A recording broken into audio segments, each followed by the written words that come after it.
Relatos assombrosos. Primeiro relato: o preço da alma. Eu nunca pensei que um dia teria coragem de abrir minha boca para contar o que vou compartilhar com vocês agora. Mas, se eu guardar isso só para mim, talvez outros caiam na mesma armadilha em que eu caí. O que você vai ouvir não é lenda, não é invenção de filme de terror. É a minha vida e é também a maior maldição que alguém pode carregar. Eu fiz um pacto com o demônio e hoje eu pago o preço da minha alma. Me chamo Renato.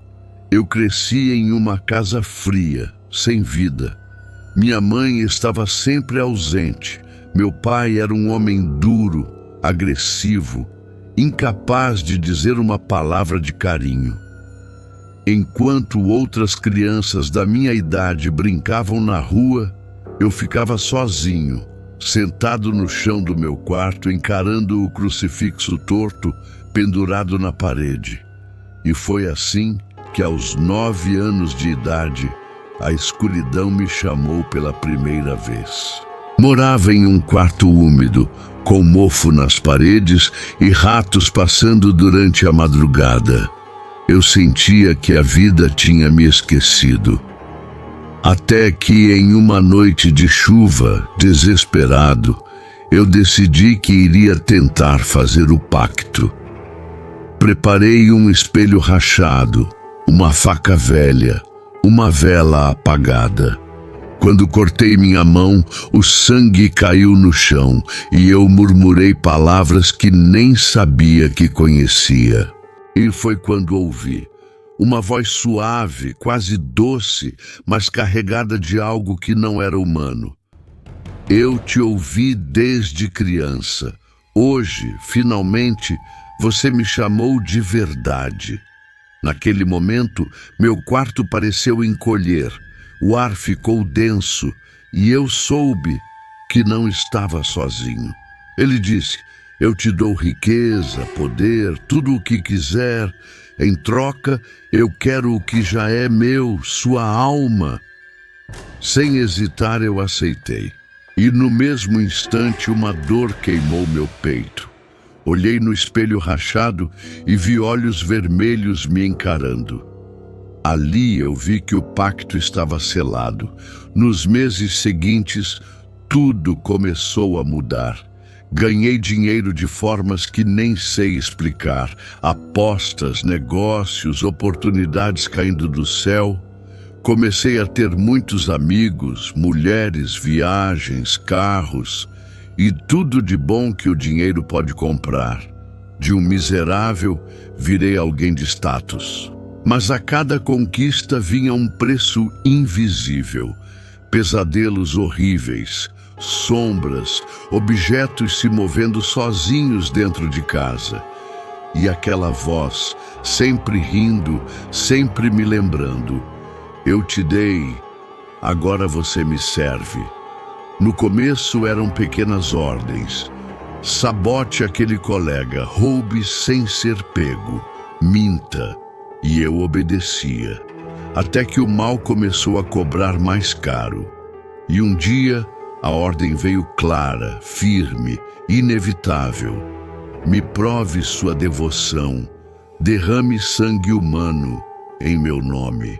Foi ali que percebi a armadilha em que eu havia caído. Eu queria a riqueza, mas não queria matar ninguém. Então, eu me recusei.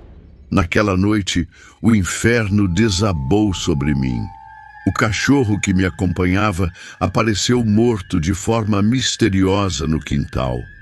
Meu celular mostrou fotos que eu nunca tirei. Imagens minhas com meu rosto distorcido, cercado por chamas. E uma voz, rindo, me chamando de covarde. E em poucas semanas comecei a perder tudo. Dinheiro, amigos, saúde. A sensação que eu tinha era de que minha vida estava sendo arrancada, pedaço por pedaço.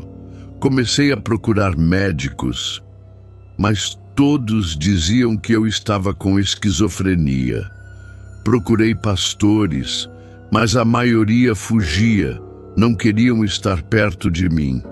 Até que um dia, uma mulher simples orou por mim.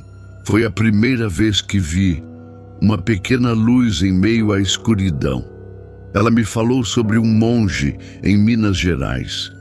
Eu viajei para lá quase sem forças, pronto até para me matar no caminho.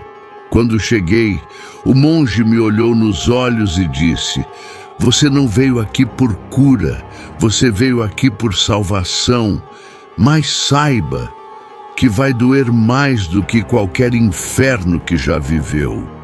E assim foram 3 dias. No primeiro, meu corpo se contorceu. Eu vomitava, gritava, insultava aquele monge sem querer.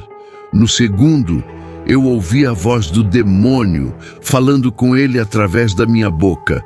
"Ele é meu, sempre foi meu. Você não pode tirá-lo de mim." O quarto tremia. Sentia um cheiro horrível de enxofre queimando minhas narinas. No terceiro dia, o grito veio de dentro de mim. Eu senti como se meu peito fosse rasgado por dentro, como se algo estivesse sendo arrancado com garras. E então veio o silêncio. Um silêncio tão profundo que parecia sagrado. 2 dias depois, quando acordei, o monge só disse: "Você foi liberto, mas nunca estará completamente livre. A marca permanecerá." E ele estava certo. Até hoje, às vezes eu sinto uma cicatriz em brasa arde no meu peito. Hoje eu vivo simples, em uma cidade pequena. Não tenho luxo, não tenho fama, mas encontrei em Deus a paz que eu tanto precisava, pelo menos quase sempre. Porque às vezes, quando estou sozinho à noite, eu ainda ouço um sussurro, a mesma voz suave, zombando: "Você pode fugir, mas nunca vai me esquecer. Mas agora eu sei que a minha alma eu irei proteger até o fim, porque eu vi o que é inferno e não quero mais voltar." E é por isso que sempre que eu conto minha história, eu digo: cuidado, o mal existe. E às vezes ele vem disfarçado de promessa, porque o pacto parece tentador, parece fácil, mas o preço é eterno. Segundo relato, o arquiteto de ecos, o pacto que rouba a alma da arte. Meu nome é Lucas, e se você está ouvindo isso, talvez pense que é besteira, mas preste atenção. Às vezes só está contada de forma diferente. Talvez ainda haja tempo para repensar os atalhos que a vida nos oferece. Eu sempre fui músico, desde moleque. Meu violão era minha fuga, minha respiração, minha forma de existir. Mas a vida real nunca teve paciência com sonhos. Meus dias eram gastos em empregos medíocres, noites em bares vazios, tocando para mesas que nem se davam ao trabalho de prestar atenção. Minha música, por mais sincera que fosse, não passava de um eco perdido no barulho do mundo. Até que eu encontrei aquele post. Era anônimo, escondido em um fórum obscuro na internet. Falava sobre um atalho para o sucesso. Não era sobre vender a alma, não havia sangue, não havia fogo do inferno. A entidade chamada de o Arquiteto de Ecos pedia algo diferente. A autenticidade da arte. O brilho único da primeira vez que alguém ouvisse minha música. Esse instante de arrebatamento não me pertenceria mais, mas em troca, eu teria fama, reconhecimento. Eu hesitei por semanas, mas a ambição, o desespero, Venceram, pensei. Não é nada demais. Na noite de lua nova, tracei no chão do meu apartamento um selo com sal grosso e cinzas de partituras rejeitadas. Apaguei as luzes, fechei os olhos e falei as palavras descritas no ritual. Logo, o ar ficou pesado, gélido. Nenhum demônio surgiu diante de mim. Apenas uma voz, calma, suave, dentro da minha mente. Eu sou o arquiteto de ecos. Ele me ofereceu o pacto e eu aceitei. Com um sussurro, tudo foi selado. No começo, parecia um milagre. Uma música antiga minha, Lamento de Concreto, que ninguém nunca havia notado, começou a se espalhar pela internet. Playlists famosas a incluíram, influenciadores a divulgaram. Em poucas semanas, ela estava em todo lugar. E logo eu também estava. Shows lotados, fãs gritando meu nome, contratos milionários. Mas então veio o vazio. Na primeira vez que percebi, eu estava gravando uma nova canção. Meus dedos se moviam pelo violão como sempre, mas algo havia mudado. A música saía perfeita, sim, mas eu não sentia nada, nenhuma emoção, nenhum arrepio. Era como se eu fosse apenas uma máquina. Mostrei a música para minha namorada, Ana. Ela chorou de emoção.